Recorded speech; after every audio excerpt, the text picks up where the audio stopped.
الحمد لله نحمده ونستعينه ونؤمن به ونتوكل عليه ونعوذ بالله من شرور أنفسنا ومن سيئات أعمالنا من يهده الله فلا مضل له ومن يضلل فلا هادي له وأشهد أن لا إله إلا الله وأشهد أن محمدا عبده ورسوله أرسله بالهدى ودين الحق ليظهره على الدين كله وكفى بالله شهيدا اللهم صل على محمد وعلى آل محمد كما صليت على إبراهيم وعلى آل إبراهيم وبارك على محمد وعلى آل محمد كما باركت على إبراهيم وعلى آل إبراهيم إنك حميد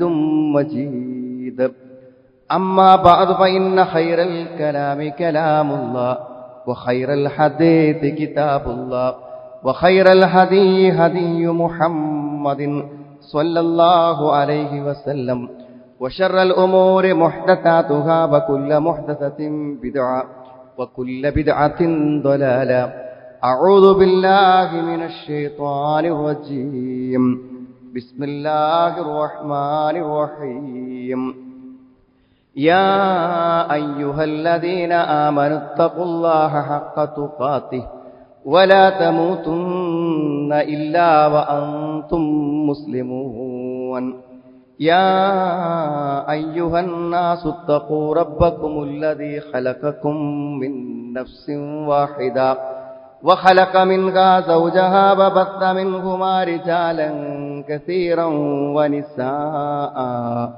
واتقوا الله الذي تساءلون به والأرحام إن الله كان عليكم رقيبا يا أيها الذين آمنوا اتقوا الله وقولوا قولا سديدا يصلح لكم أعمالكم ويغفر لكم ذنوبكم ومن يطع الله ورسوله فقد فاز فوزا عظيما والله أخرجكم من بطون أمهاتكم لا تعلمون شيئا وجعل لكم السمع والأبصار والأفئدة لعلكم تشكرون സ്നേഹമുള്ള സഹോദരി സഹോദരന്മാരെ, സത്യവിശ്വാസികളെ, സത്യവിശ്വാസിനികളെ, അള്ളാഹുവിന്റെ കൽപ്പനകളും നിർദ്ദേശങ്ങളും ജീവിതത്തിന്റെ എല്ലാ മേഖലകളിലും പാലിച്ചുകൊണ്ട് ജീവിക്കണമെന്ന് എന്നെയും നിങ്ങളെയും ഞാൻ ഓർമ്മപ്പെടുത്തുകയാണ്. സഹോദരങ്ങളെ, ഒന്നും അറിയാത്തവനായിട്ടാണ് യഥാർത്ഥത്തിൽ എല്ലാ മനുഷ്യരും ഈ ലോകത്ത് ജന്മം കൊള്ളുന്നത്.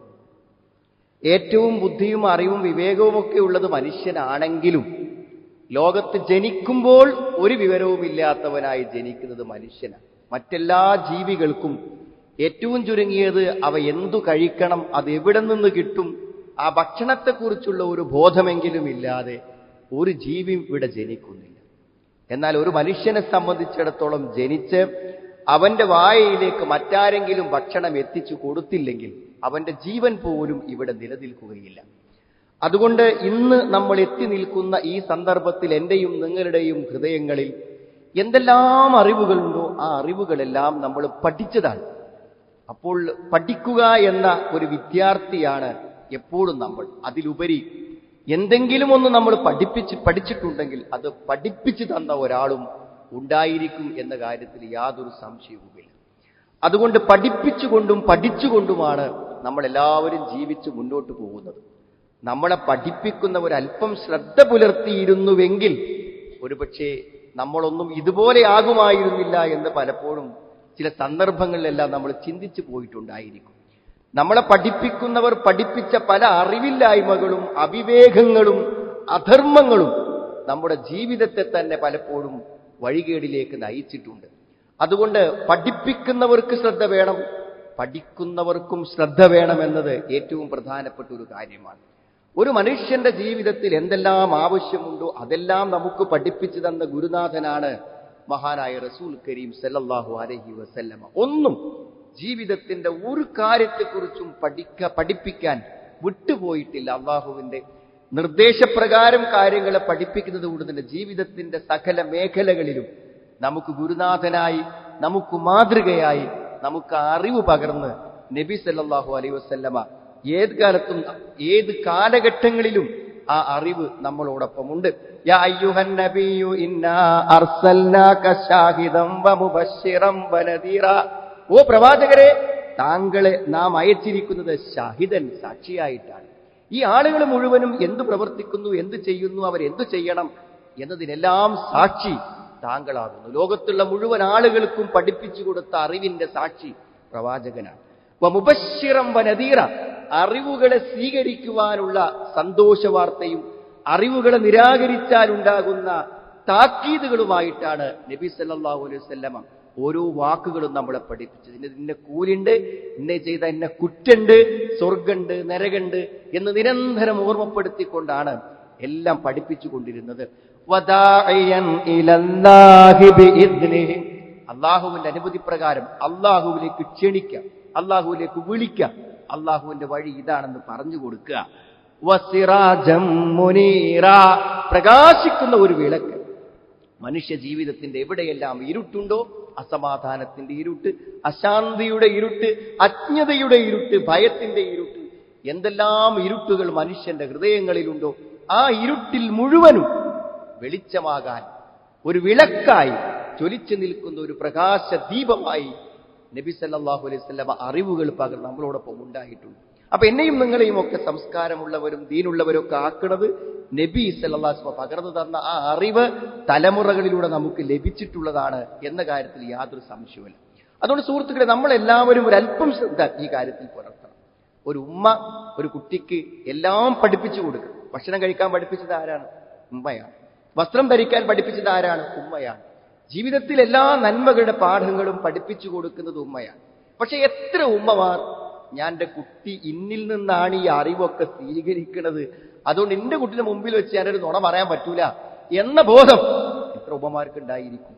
എന്നെ കണ്ടാണ് പഠിക്കുന്നത് എന്റെ മക്കൾ. 8 വയസ്സായൊരു കുട്ടി, അവൻ ഫോൺ എടുത്തിട്ട് എന്താണ് അശ്ലീല വീഡിയോ കാണും. അപ്പോൾ ഭയങ്കര അത്ഭുതത്തോടുകൂടെ ആശ്ചര്യത്തോടുകൂടെ ഉമ്മ അത് കണ്ടു, ചോദിക്കാണ് എന്താണ് മോനെ. അപ്പൊ നമ്മൾ വിചാരിക്കുന്ന യാദൃച്ഛികമായി അവൻ ഫോൺ കണ്ടപ്പോ അതിലേക്ക് എത്തിയതാണെന്ന് വിചാരിക്കും. അങ്ങനെയല്ല. പിന്നെ വാപ്പ കാണുന്നത് കണ്ടിട്ട് വാപ്പ കണ്ടുവെച്ച ഫോണിൽ നിന്ന് അവൻ അത് കണ്ടതാണ്. അപ്പോ വാപ്പക്കതൊക്കെ കാണുമ്പോ എന്തൊക്കെ തോന്നണോ അതൊക്കെ 8 വയസ്സുകാരനും തോന്നുന്നുണ്ടല്ലോ എന്നതാണ് ആ ഉമ്മയുടെ ഏറ്റവും വലിയ അത്ഭുതം. അപ്പൊ സുഹൃത്തുക്കൾ, ആലോചിച്ച് നോക്ക് നിങ്ങൾ. ലോകത്തെ ഒരു വഴിപിടച്ചവനും ഒരു തെമ്മാടിയും ഇവർക്ക് മാതൃക കാണിച്ചു കൊടുക്കാൻ വരേണ്ടതില്ല. നമ്മളിൽ നിന്ന് പഠിച്ചതാണ് നമ്മുടെ മക്കൾക്കുള്ളത്, നമ്മുടെ വാപ്പാരിൽ നിന്ന് പഠിച്ചതാണ് നമുക്കുള്ളത്. പക്ഷെ എന്റെ മക്കൾ എന്നെ കണ്ട് വളരുന്നു. ഒരു ക്ലാസ് റൂമിൽ നിൽക്കുന്ന അധ്യാപകനെ പോലെ എന്നെയാണ് ഇവൻ നോക്കുന്നത് എന്ന് എത്ര രക്ഷിതാക്കന്മാർക്ക് ഓർമ്മയുണ്ടായിരിക്കുമെന്ന് ആലോചിച്ച് നോക്കൂ നിങ്ങൾ. ഇപ്പൊ സത്യത്തിൽ നമ്മൾ വളരെ ബോധപൂർവം നമ്മളെ ചിലർ പഠിക്കുന്നുണ്ട്. കുട്ടികൾ മാത്രമല്ല, മക്കൾ മാത്രമല്ല, നാട്ടിലുള്ളവരൊക്കെ അങ്ങനെയാണ്. ഒരു അല്പം ദീനുണ്ടെന്ന് വിചാരിക്കുന്ന ഒരു ദീനിയായിട്ടുള്ള ഒരു ഉസ്താദോ ഒരു മൗലവിയോ നിന്ന് നിസ്കരിക്കുമ്പോൾ ബാക്കിലുള്ളവർ നോക്കുന്നുണ്ട്, അയാൾ എങ്ങനെ സുജൂദ് ചെയ്യണത്, അയാൾ എങ്ങനെ റുക്കൂ ചെയ്യണത്, അയാൾ എങ്ങനെ കൈകെട്ടണത് എന്ന് ആലോചിക്കുന്നുണ്ട്. നാട്ടിൽ നിങ്ങളൊരു മാന്യനായ വ്യക്തിയാണെങ്കിൽ, നിങ്ങൾ മാന്യനാണെന്ന് നിങ്ങളെക്കുറിച്ച് ആരെങ്കിലും പറഞ്ഞു കൊടുത്തിട്ടുണ്ടെങ്കിൽ എന്താണ് ഇയാളുടെ മാന്യതയെന്ന് എല്ലാ കണ്ണുകളും നമ്മളെ ഉറ്റു നോക്കിക്കൊണ്ടിരിക്കുന്നു. നമ്മൾ എങ്ങോട്ട് തിരിയണു, എന്ത് പറയുന്നു, എന്ത് സംസാരിക്കുന്നു, ഈ ബോധമൊക്കെ സത്യത്തിൽ ജീവിതത്തിൽ നമുക്കുണ്ടോ എന്നത് ഏറ്റവും പ്രധാനമായി ചിന്തിക്കണം. അതുകൊണ്ട് സുഹൃത്തുക്കളെ, ഒരു അധ്യാപകനാവുക എന്ന് പറഞ്ഞാൽ അതൊരു TTCയോ BEdോ അല്ലെങ്കിൽ അതിന്റെ കോഴ്സോ കഴിഞ്ഞവരെ കുറിച്ചല്ല. നമ്മളാൽ പലരും സ്വാധീനിക്കപ്പെടുന്നു, പലരും നമ്മൾ ഇന്ന് പഠിക്കുന്നുണ്ട്. കുറച്ച് ശ്രദ്ധയോടുകൂടെ നമ്മൾ ജീവിക്കണം, ഒരു അധ്യാപക ബോധത്തോടുകൂടെ. മറ്റുള്ളവരിൽ നിന്ന് സ്വീകരിക്കുമ്പോഴും കണ്ടതൊക്കെ സ്വീകരിക്കാതെ അതിന്റെ ശരിതെറ്റുകൾ നോക്കിയാണ് സ്വീകരിക്കണം എന്നാണ്. ആദ്യം ഞാൻ ഓതി വെച്ച ആയത്ത് നിങ്ങൾ ശ്രദ്ധിച്ചു കാണും. വല്ലാഹു അഖ്റജക്കും മിൻ ബുതൂനി ഉമ്മഹാത്തിക്കും ലാ തഅലമൂന ശൈഅ. അല്ലാഹു നിങ്ങളുടെ മാതാക്കളുടെ ഉദരങ്ങളിൽ നിന്നും വയറുകളിൽ നിന്നും നിങ്ങളെ പുറത്തു കൊണ്ടുവന്നു. ലാ തഅലമൂന ശൈഅൻ, ഒന്നും അറിയില്ല, നിങ്ങൾക്കൊരു വിവരവും അന്നുണ്ടായിരുന്നില്ല. പിന്നെ എങ്ങനെ നമ്മളൊക്കെ പഠിച്ചത്? വജഅല ലകുമുസ് സമഅ വൽ അബ്സാറ വൽ അഫ്ഇദ ലഅല്ലക്കും തഷ്കുറൂൻ. നിങ്ങൾക്ക് കാണാനുള്ള കണ്ണും അതേപോലെ തന്നെ കേൾക്കാനുള്ള കാതും ചിന്തിക്കാനുള്ള ഹൃദയവും തന്നു. ഇത് മൂന്നും ഉപയോഗിച്ചിട്ട് നമുക്ക് എന്തറിവും ഉള്ളിൽ കയറിയിട്ടുണ്ടാവും. നമ്മൾ കണ്ടതാകാം, കേട്ടതാകാം, ചിന്തിച്ച് മനസ്സിലാക്കിയതാകാം. ഇതില്ലാതെ ഒരു അറിവ് നമുക്ക് കിട്ടൂല. അതുകൊണ്ട് സുഹൃത്തുക്കളെ, ബോധപൂർവം നമ്മുടെ ജീവിതത്തിൽ നമ്മൾ ജീവിക്കണം. ആ ഒരു ബോധം എന്നിൽ നിന്ന് മറ്റുള്ളവരൊക്കെ പഠിക്കുന്നുണ്ടെന്ന് ഉള്ള ഒരു ബോധത്തോടു കൂടെ ആയിരിക്കണം നമ്മൾ പോകേണ്ടത്. ഭർത്താവ് വേണ്ടാന്ന് അവർ തീരുമാനിച്ചത് എന്തുകൊണ്ടാണ് അറിയുന്നത്? ഇയാളപ്പം നിന്നുങ്ങാട്ടിന്റെ കുട്ടിനെ നല്ലൊരു കുട്ടിയാക്കാൻ എനിക്ക് പറ്റൂലെന്ന്. ഇയാൾ ഈ വീട്ടിലുണ്ടായി അയാളുടെ കൂടെ ജീവിച്ചാൽ എന്റെ കുട്ടി ഒരു നല്ല കുട്ടിയാവില്ല. അതുകൊണ്ട് ഈ മക്കളുടെ ഭാവി നശിപ്പിക്കണോ അതോ ഒരു ഭർത്താവില്ലാതെ ജീവിക്കണോ എന്ന് ചിന്തിക്കുന്ന എത്ര സഹോദരിമാരുണ്ട്. അല്പം ഉത്തരവാദിത്തത്തോടു കൂടെ നമ്മൾ ഈ സമൂഹത്തിൽ ജീവിക്കേണ്ടതുണ്ട് എന്നതിന്റെ വലിയൊരു അതിന്റെ ഒരു പ്രാധാന്യത്തെക്കുറിച്ചാണ്. യഥാർത്ഥത്തിൽ എങ്ങനെയാണ് ഒരു അധ്യാപകൻ ഒരു വിദ്യാർത്ഥിയെ മാർഗദർശനം നൽകുന്നത്? അല്ലെങ്കിൽ എങ്ങനെയാണ് എന്നെയും നിങ്ങളെയും കണ്ടു പഠിക്കുന്ന കുട്ടികൾക്ക് സമൂഹത്തിന് നമ്മൾ മാതൃകയാകേണ്ടത്? ഒന്നാമത്തെ ഒരു കാര്യം സുഹൃത്തുക്കളെ, നമ്മളൊക്കെ പറയണതൊക്കെ കുറച്ച് നമ്മൾ പാലിക്കണം. നമ്മൾ പറയുന്ന കാര്യം പാലിക്കണം. അള്ളാഹു വിശുദ്ധ ഖുർആനിൽ പലതിന്റെയും ശിക്ഷയെക്കുറിച്ച് പറഞ്ഞിട്ടുണ്ട്. ഇന്ന് ഈ പറയുന്ന കാര്യം ചെയ്യാത്ത ആൾക്കാരുണ്ട്. ലിമ തഖൂലൂന മാ ലാ തഫ്അലൂൻ കബുറ മഖ്തൻ ഇൻദല്ലാഹി അൻ തഖൂലു മാ ലാ തഫ്അലൂൻ. കബുറ മഖ്തൻ, അള്ളാഹുവിന് ഏറ്റവും വെറുപ്പുള്ള ഏറ്റവും കോപമുള്ള കാര്യമാണ് എന്തായാലും സദാചാരങ്ങളും നന്മകളും പറയും. നമ്മളെ കുട്ടികളോട് എത്ര പറഞ്ഞു കൊടുക്കുന്നുണ്ട് സുഹൃത്തുക്കളെ, എന്തൊക്കെ ഉപദേശിക്കുന്നുണ്ട്, എന്തൊക്കെ പറഞ്ഞു കൊടുക്കുന്നുണ്ട്. അതൊക്കെ പറഞ്ഞു കൊടുക്കാനുള്ള അർഹത വാപ്പക്കുണ്ടെന്ന ബോധം മക്കൾക്കുണ്ടോ? ഏറ്റവും പ്രധാനപ്പെട്ട ചോദ്യമാണ്. ഒരു അധ്യാപകനാണെങ്കിലും അങ്ങനെ തന്നെയാണ്. ഇയാൾ പഠിക്കാൻ പറയണം, ഇയാൾ എന്തെങ്കിലും പഠിപ്പിക്കണ്ടോ? നമുക്ക് വായിക്കണോ പഠിക്കണോ, എന്തോ മാർക്കില്ലാത്തതെന്ന് ചോദിക്കുമ്പോൾ നിങ്ങൾ പഠിപ്പിച്ചോ? നിങ്ങൾ ഇതുവരെ ഒരു കൊല്ലം പഠിപ്പിച്ചത് എനിക്ക് എന്താ മനസ്സിലായത് എന്നാ കുട്ടി ചിന്തിക്കുന്നുവെങ്കിൽ പറയുന്ന വാക്കുകളെ അതൊരു പാലിക്കുക. കത്രിക കൊണ്ട് ചുണ്ട് മുറിക്കുന്ന നരകത്തിന്റെ കത്രിക കൊണ്ട്, തീയിന്റെ കത്രിക കൊണ്ട്, അല്ലെങ്കിൽ കുടൽമാല പുറത്തിട്ട് ഇങ്ങനെ കടന്നിട്ട് നരകത്തെങ്ങനെ ചുറ്റുന്നതാണ്. ഇതൊക്കെ ആരാ സുഹൃത്തുക്കളെ? പറയുന്നതിനോട് നീതി പുലർത്തണം. പറയുന്നത് പാലിക്കാത്ത ഒരാൾക്ക് ഒരു ഗുരുനാഥനാകാൻ പറ്റില്ല, ഒരു മാതൃകയാകാൻ പറ്റില്ല. അതുകൊണ്ട് നമ്മളൊക്കെ പറയുന്നവരും ഉപദേശിക്കുന്നവരുമാണ്. അതിന് മൗലവി ആവണം, പണ്ഡിതനാകണം, ഉസ്താദാകണമെന്ന് ആവശ്യമില്ല. നമ്മളിങ്ങനെ പറഞ്ഞു കൊടുക്കണം മക്കൾക്കും നാട്ടിലിരിക്കും നമ്മളെ കീഴിൽ ജോലി ചെയ്യുന്ന ആളുകൾക്കും നമ്മുടെ സ്ഥാപനത്തിലെ സ്റ്റാഫിനും ഒക്കെ പറഞ്ഞു കൊടുക്കണം. ആ പറയുന്നതിൽ നമ്മൾ എത്ര ഉത്തരവാദിത്വവും അതേപോലെ തന്നെ എത്രമാത്രം അതിനോട് നീതി പുലർത്തുന്നു എന്നുള്ളതാണ്. പിന്നെ ഈ പറഞ്ഞു കൊടുക്കുക എന്ന് പറയുമ്പോൾ സുഹൃത്തുക്കളെ, അതിന് പ്രായോഗികമായ ചില വഴികൾ നമുക്കറിയാം. വലത്തെ കൈകൊണ്ട് ഭക്ഷണം കഴിക്കാൻ വേണ്ടി പറഞ്ഞിട്ട് അത് പ്രായോഗികമാക്കാൻ നബി എന്താ ചെയ്ത്? നബി സ്വല്ലല്ലാഹു അലൈഹി വസല്ലം കുട്ടിന്റെ ഇടത്തെ കൈയുമ പിടിച്ചു, ഇനി കഴിച്ചോ, അപ്പൊ വലത് കൈയോടെ കഴിക്കുള്ളൂ. പ്രായോഗികമായി നമ്മൾ ഉദ്ദേശിക്കുന്ന കാര്യം പറഞ്ഞ് മനസ്സിലാക്കി കൊടുക്കാനുള്ള ഒരു കാര്യമാണ്. നമ്മുടെ കുട്ടികളുടെ കൂടെ യാത്ര, ഉംറയ്ക്ക് വേണ്ടി അതിലേക്ക് പോവുക, നമുക്ക് എന്ത് ചെയ്യുക? കുട്ടികളോട് എന്തൊക്കെ പറയാണ്ട് സുഹൃത്തുക്കൾ. കുട്ടികളെന്ന് പറഞ്ഞാൽ നിർത്താതെ സംസാരിക്കും. നിങ്ങളുടെ വീടുകളിലൊക്കെ 5 വയസ്സും 6 വയസ്സൊക്കെ ആയ കുട്ടികൾ അവരിങ്ങനെ പറഞ്ഞുകൊണ്ടിരിക്കണം. എന്നാൽ നിങ്ങൾക്ക് ഒരു 10 കൊല്ലം കഴിഞ്ഞാൽ കുട്ടിയോട് മിണ്ടാൻ കഴിയൂല. നിങ്ങൾ വായ തുറക്കുമ്പോഴേക്കും ഒന്ന് മിണ്ടാതിരുന്നാണ് എന്നാ അവൻ നിങ്ങളോട് മര്യാദ ഇല്ലാതെ പറയും. എന്നാ അവൻ കേൾക്കാനും പറയാനൊക്കെ സമയം, എന്തെങ്കിലും പറയാനും കേൾക്കാനും ചോദിച്ചുകൊണ്ടേയിരിക്കുന്ന ആ വാചാലമായ ആ നിഷ്കളങ്കമായ ഒരു കറയും പറ്റാത്ത മനസ്സിനോട് വർത്തമാനം പറയാൻ, നല്ലത് പറയാൻ ഒരാൾക്കാർക്ക് അറിയില്ല, ഒരാൾക്കാർക്ക് ഇത് പറഞ്ഞു കൊടുക്കാനുള്ള കഴിവില്ല. പല ആളുകളും അതിനെ പരിഗണിക്കുന്നില്ല. സത്യത്തിൽ നമ്മൾ അവർക്ക് അവസരങ്ങൾ ഉണ്ടാക്കി പറഞ്ഞു കൊടുക്കണം. മരണവേളകളിൽ നമുക്ക് അവരോട് പറയാറുണ്ട്, സന്തോഷത്തിന്റെ വേളകളിൽ നമുക്ക് അവരോട് പറയാനുണ്ട്. പറഞ്ഞു കൊടുക്കുന്നതെല്ലാം ആ മനസ്സുകളിൽ പതിയും. നമ്മൾ പഠിപ്പിക്കാൻ നമുക്ക് അറിവ് വേണം. എങ്ങനെ പഠിപ്പിക്കണമെന്ന് നമുക്ക് അറിയണം. സുഹൃത്തുക്കളെ, സ്നേഹമാണ് പ്രധാനം. പൊയ്ക്കോ എന്നല്ല പറയുന്നത്, വാന്നാ പറയും. മക്കളോട് എപ്പോഴും ആട്ടി അകറ്റി, എന്ത് കണ്ടാലും അതിനെ ആട്ടി അകറ്റല്ലേ വേണം. നമുക്ക് അവരോട് സ്നേഹത്തോടെ പറയാൻ വേണ്ടി കഴിയും. അത് ഏറ്റവും പ്രധാനപ്പെട്ട എപ്പോഴും പറയുന്ന ഉദാഹരണമല്ലേ സുഹൃത്തുക്കള്? ആൾക്കാർ എല്ലാവരും അങ്ങനെ പെരുമാറും. പള്ളിക്ക് മൂത്രമൊഴിച്ചവനോട് ആരെങ്കിലും നല്ല ഇലക്ക് വർത്താനം പറഞ്ഞു? ആരും പറഞ്ഞില്ല. കാരണം ആലോചിച്ചല്ലേ, പള്ളിക്ക് മൂത്രമൊഴിക്കുക എന്ന് പറഞ്ഞാൽ പിന്നെ അതിലിപ്പോ എന്താ ചോദിക്കാൻ? ഓനോടിപ്പോ എന്താ ചോദ്യം ചെയ്താൽ പറഞ്ഞാൽ പള്ളിക്കൊരാൾ മൂത്രമൊഴിക്കണേ സുഹൃത്തുക്കളെ, അത്രയും അറിവില്ലാത്തവനല്ല അവന്. ഒരു ശത്രു വന്ന് പള്ളി നശിപ്പിക്കാൻ ഒഴിച്ചതല്ല, ഒരു ഗ്രാമീണനായ ഒരു മനുഷ്യൻ പക്ഷെ നബി സ്വലാസ്മ എന്താ ചെയ്ത്? ഒരൊക്കെ മാറിക്കാൻ വേണ്ടി പറഞ്ഞു. അവര് പറഞ്ഞതിന്റെ നബി പറഞ്ഞു. പക്ഷെ നബി സ്വലാസ്മ അതിന് പറയുന്നൊരു ഭാഷ വേറെയുണ്ട്. പള്ളി അതിനുള്ളതല്ല, പള്ളി ആരാധനകൾക്കുള്ളതാണ് എന്ന് പറഞ്ഞു കൊടുക്കുകയും ആ മൂത്രമൊഴിച്ച സ്ഥലത്ത് അതിന് പരിഹാരമുണ്ടാക്കാൻ അയാളെ അല്ല ചുമതലപ്പെടും. അയാൾക്ക് ഫൈനിടാനോ ശിക്ഷിക്കാനോ അല്ല, വേറെ ആൾക്കാർ കൊടുന്ന് അവിടെ വെള്ളം ഒഴിപ്പിച്ച് വൃത്തിയാക്കി. ആ ഒരു പെരുമാറ്റം.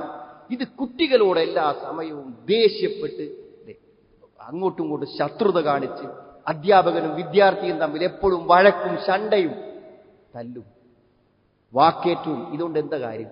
സ്നേഹത്തോടുകൂടെ സംസാരിക്കുക എന്നുള്ളത് ഏറ്റവും നബി സ്വല്ലല്ലാഹു മാതൃകയിൽ കാണുന്നത് ഏറ്റവും സ്നേഹപരമായ സംസാരങ്ങൾ. കുറച്ചൊക്കെ ഒരു ക്ഷമ വേണം എല്ലാവർക്കും. എന്തെങ്കിലുമൊക്കെ ഒരു കാര്യം മറ്റൊരാളെ പഠിക്കണമെങ്കിലും വേണ്ടൊരു കാര്യമാണ് ക്ഷമ എന്നാണ്. നമ്മൾ പ്രകോപിതരായി പറയുന്ന അവിവേകങ്ങളും അസത്യങ്ങളും തെറിവാക്കുകളും ഇതൊക്കെ നമ്മളെക്കുറിച്ചുള്ള എല്ലാ മതിപ്പും സംസ്കാരവും നഷ്ടപ്പെടുത്തി കളയും. വളരെ പക്വമായി നമ്മുടെ നിലവാരം കാത്തു സൂക്ഷിച്ച് വാപ്പയാണെന്ന ബോധം, ഉമ്മയാണെന്ന ബോധം, ഉസ്താദാണെന്ന ബോധത്തോടുകൂടെ പെരുമാറാൻ കഴിയണം. പിന്നെ ഒക്കെപ്പാടല്ല അടിച്ച് ഒന്നിച്ച് പഠിപ്പിക്കാൻ കഴിയൂല. മദ്യം എങ്ങനെയാണ് നിരോധിച്ചത്? വല തഖറബു സ്വലാത്ത വഅൻതും സുകാറ. നിസ്കരിക്കുമ്പോൾ കള്ളുടിക്കരുത്, നിസ്കരിക്കുമ്പോൾ മദ്യപിക്കരുത്. പിന്നെ അടുത്ത ഘട്ടത്തിലല്ലേ സുഹൃത്തുക്കളെ പറഞ്ഞത് ഹൽ അൻതും മുൻതഹൂൻ, നിർത്താനായി വിരമിച്ചുകൂടെ എന്ന് ചോദിക്കുമ്പോൾ എല്ലാവരും വിരമിച്ച്. ഞാൻ പറഞ്ഞ ഒരു തെറ്റ് കുറച്ചാലും കൂടി കൊണ്ടുനടന്നു എന്ന് പറയാനല്ല. ഒരു പക്ഷേ ജീവിതത്തിൽ ഒരാളെ മാറ്റിയെടുക്കാൻ ചില സാവകാശങ്ങൾ വേണ്ടി വരും. നന്നാവൂലടാ എന്ന് പറഞ്ഞ് ശപിക്കുന്ന എത്ര മാതാപിതാക്കളുണ്ട്. അവർക്കെതിരെ പ്രാർത്ഥിക്കാം. അപ്പൊ നമ്മളെ മക്കളൊക്കെ എങ്ങനെ ആയത്? നമ്മളെ പ്രാർത്ഥന കൊണ്ടായിരിക്കും സുഹൃത്തുക്കൾ. ചിലപ്പോൾ ഈ ഗുണം പിടിക്കൂലടാ, അനക്കൊരു തൊഴിലും കിട്ടൂല, നിനക്കൊരു ജോലിയും കിട്ടൂല, നീ നന്നാവൂലടാ എന്ന് നമ്മൾ പ്രാർത്ഥിച്ചു പോയിട്ടുണ്ട്. എപ്പോഴോ ദേഷ്യമുണ്ടായപ്പോൾ അത് പുലർന്നതാവാം. അങ്ങനെ എതിരെ പ്രാർത്ഥിച്ചാൽ അത് അതുപോലെ സംഭവിക്കുമെന്നാണ് സുഹൃത്തുക്കളെ. നമ്മൾ പഠിപ്പിക്കുന്ന അല്ലെങ്കിൽ നമ്മൾ മാതൃകയാകേണ്ടവരെ എന്തെങ്കിലുമൊക്കെ തെറ്റായ കാര്യങ്ങൾ കാണുമ്പോൾ ക്ഷുഭിതരായി അവർക്കെതിരെ പ്രാർത്ഥിക്കുന്ന ഒരവസ്ഥ ഉണ്ടാകാൻ പറ്റില്ല. നമ്മൾ എന്തു പറയുന്നു അതിൽ നമ്മുടെ സത്യസന്ധത പാലിക്കുന്നു എന്നവർ പ്രോത്സാഹനത്തിന്റെ വാക്കുകൾ, ഒരൊറ്റ വാക്കുകൊണ്ട് ഒരാൾ ജീവിതത്തിൽ മുഴുവനും വിജയിക്കുന്ന ഒരു വാക്ക് മതി. വാപ്പാന്റെ ഒരു വാക്ക്, ഉമ്മാന്റെ ഒരു വാക്ക്, ഉസ്താദിന്റെ ഒരു വാക്ക്. നോക്ക് നിങ്ങൾ, നബി സ്വല്ലല്ലാഹു അലൈഹി വസല്ലം ഒരു വാക്ക് എത്ര മനഃശാസ്ത്രപരമാണത്. അർഅഫു ഉമ്മത്തി ബി ഉമ്മത്തി അബൂബക്കർ. എന്റെ സമുദായത്തിൽ ഏറ്റവും വാത്സല്യമുള്ളവൻ അബൂബക്കറാണ്. വഅശദ്ദുഹും ഫീ ദീനില്ലാഹി ഉമർ. ഇതൊക്കെ ഒരാൾക്ക് കൊടുക്കുന്ന അംഗീകാരമാണ്. പരസ്യമായി പറയാണ്, എന്റെ സമുദായത്തിൽ ഏറ്റവും നല്ല ദയ കാണിക്കുന്നവൻ അബൂബക്കർ. ഏറ്റവും ശക്തമായി പ്രതികരിക്കുന്നവൻ ആരാണ്? ഉമറാണ്. വഅസ്ദഖുഹും ഹയാഅൻ ഉസ്മാൻ. ഏറ്റവും അധികം ലജ്ജ കാണിക്കുന്നവൻ, എന്തെങ്കിലും ഒരു അരുതാത്ത കാര്യങ്ങൾ കാണുമ്പോൾ അതിനോട് അങ്ങേയറ്റം ലജ്ജ കാണിക്കുന്ന, ലജ്ജയോടെ പെരുമാറുന്നവൻ ഉസ്മാൻ റളിയല്ലാഹു അൻഹു. വഅഖ്ദാഹും അലി. ഏറ്റവും ബുദ്ധിപരമായി വിധി പറയാൻ കഴിയുന്നവൻ അലി റളിയല്ലാഹു അൻഹു ആണ്. വഅഫ്റലുഹും സയ്യിദ് ഇബ്നു സാബിത്ത്. ഫറളുകൾ, ഫറായിലുകൾ, മത നിയമങ്ങൾ, അനന്തരാവകാശ നിയമങ്ങൾ, ഇസ്ലാമിക കാര്യങ്ങൾ അത് ഏറ്റവും നന്നായി അറിയുന്നവൻ സയ്യിദ് ഇബ്നു സാബിത്താണ്. വഅഖറഉഹും ഉബയ്യ്. ഏറ്റവും നന്നായി ഖുർആൻ മനപ്പാടമുള്ള ഓത്തുകാരൻ ഉബയ്യാണ്. വഅഅലമുഹും ബിൽ ഹലാലി വൽ ഹറാം മുആദ് ഇബ്നു ജബൽ. ഹലാലും ഹറാമും ഏറ്റവും നന്നായി അറിയാം മുആദ് ഇബ്നു ജബലിനാണെന്ന്. അലാ വഇന്ന ലികുല്ലി ഉമ്മത്തിൻ അമീനൻ വഅമീനു ഹാദിഹിൽ ഉമ്മ അബൂ ഉബൈദ. എല്ലാ സമൂഹത്തിനും ഒരു കാവൽക്കാരനുണ്ട്, ഒരു വിശ്വസ്തനുണ്ട്. അതാരാണ്? എന്റെ സമുദായത്തിന് അബൂ. എത്ര ആൾക്കാണ് പ്രശംസ. ഇതൊക്കെ അള്ളാഹുവിന്റെ റസൂലിന്റെ പരിശുദ്ധമായ നാവിലൂടെ വരുന്ന പരാമർശങ്ങൾ. എപ്പോഴും ശാപവാക്കുകളും അതേപോലെ നിരുത്സാഹപ്പെടുത്തലുകൾക്കും അപ്പുറം ഒരു നല്ല വാക്ക് പറയും. ഇതൊക്കെ മനസ്സിൽ ബോധത്തോടെ സംസാരിക്കണം സുഹൃത്തുക്കൾ. ബോധത്തോടെ നമ്മൾ ഇത് ചെയ്യണം. ആ വാക്കുകൾക്ക് വലിയ സ്വാധീനം. പറയണത് ആൾക്കാർക്ക് എന്ത് ചെയ്യണം? മനസ്സിലാകണം, വ്യക്തതയോടുകൂടെ മനസ്സിലാകണം. നബി സ്വല്ലല്ലാഹു അലൈഹി വസല്ലം മനസ്സിലാക്കി കൊടുക്കുക. ഒരിക്കൽ സദസ്സെന്ന് നബി സ്വല്ലല്ലാഹു അലൈഹി വസല്ലം പറഞ്ഞല്ലോ, എന്താണ് ഒരു മുസ്ലിമിന്റെ ഉപമ എന്ന് പറഞ്ഞാൽ ഇല കൊഴിയാത്ത ഒരു മരത്തിന്റെ ഉപമയാണ്. അപ്പൊ എല്ലാവരും ഇങ്ങനെ ഉണ്ടാകുന്നപ്പോ ഏതാണ് ഈ ഇല കൊഴിയാത്ത മരം? മുസ്ലിമിന്റെ ഉപമയായ എല്ലാവരും ഓരോ താഴ്വരയിലുള്ള ഓരോ ചെടികളുടെ പേര് പറഞ്ഞു. ഇബ്നു അബ്ബാസ് റളിയല്ലാഹു അൻഹുവിന്റെ മനസ്സിലുണ്ടായിരുന്നു അത് നഖ്ലാണ്, ഈത്തപ്പനയാണ്. പക്ഷെ അദ്ദേഹം പറഞ്ഞില്ല. ചെറിയ കുട്ടിയാണ്, വലിയ ആൾക്കാരല്ലേ ഒപ്പമുള്ളത്, പറഞ്ഞില്ല. പിന്നെ നബി സ്വല്ലല്ലാഹു അലൈഹി വസല്ലം പറയാണ് പിന്നെ അത് ഈന്തപ്പനയാണെന്ന്. അപ്പൊ അദ്ദേഹം എന്റെ മനസ്സിലുണ്ടായിരുന്നു, ഞാൻ പറയാൻ ലജ്ജിച്ചു എന്ന് അദ്ദേഹം പറയുന്നുണ്ട്. ആ ചോദ്യം ചിന്തിച്ചുൾക്കൊള്ളാൻ പറ്റുന്ന ചോദ്യങ്ങൾ നബി സ്വല്ലല്ലാഹു അലൈഹി വസല്ലം കാര്യങ്ങൾ അങ്ങനെ പഠിപ്പിച്ചിരുന്നു.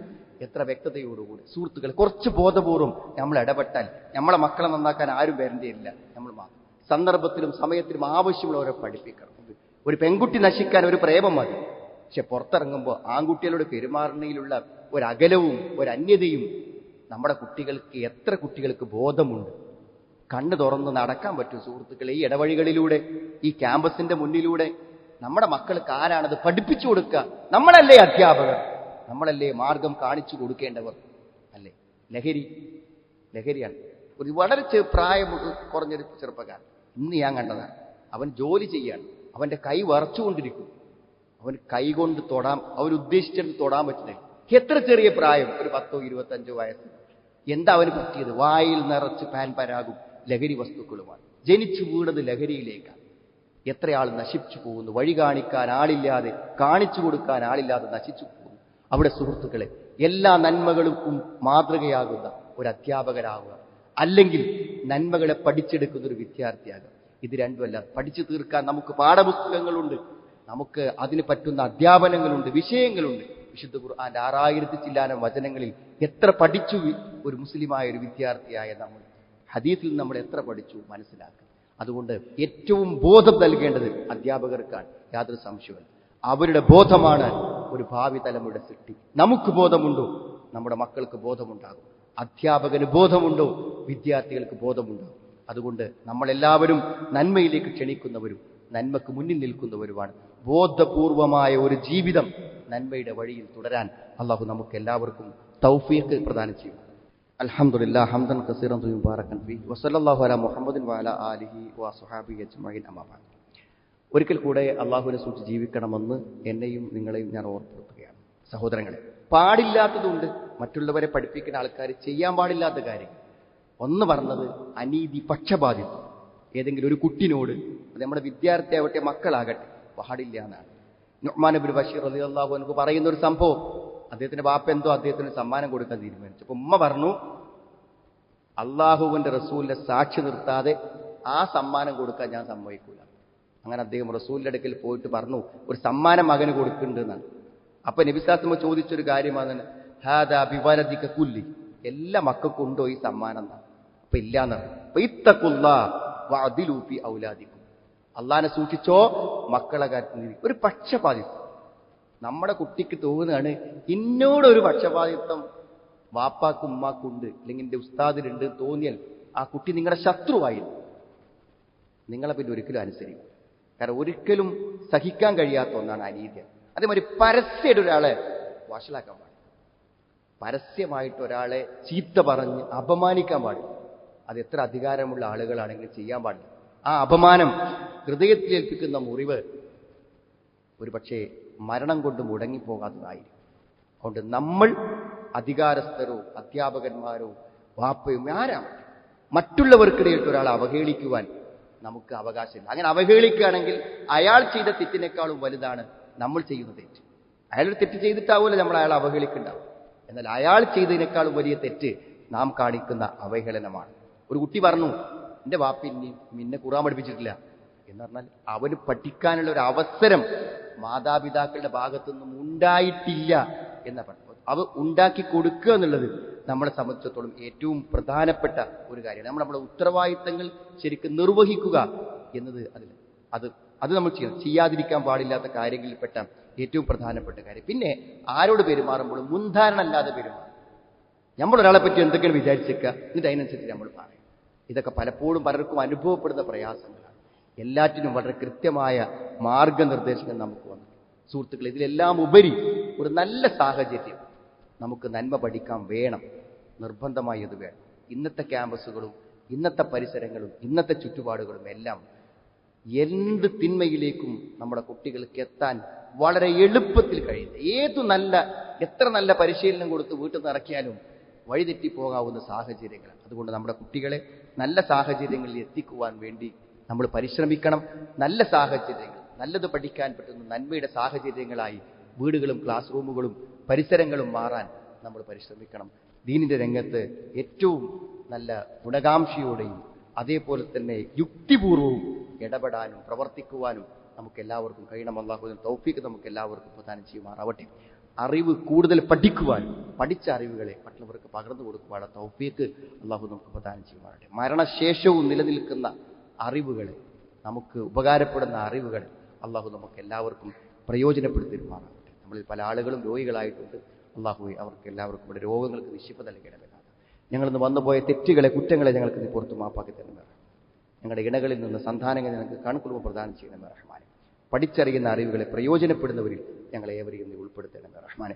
അല്ലാഹുമ്മ ഗ്ഫിറിൽ മുഅ്മിനീന വൽ മുഅ്മിനാത്ത് റബ്ബന സ്രിഫ് അന്നാ അദാബ ജഹന്നം ഇന്ന അദാബഹാ കാന ഗറാമ ഇന്നഹാ സാഅത് മുസ്തഖറമ മുഖാമ ربنا تقبل منا إنك أنت السميع العليم وتب علينا إنك أنت التواب الرحيم ربنا آتنا في الدنيا حسنة وفي الآخرة حسنة وقنا عذاب النار والحمد لله رب العالمين.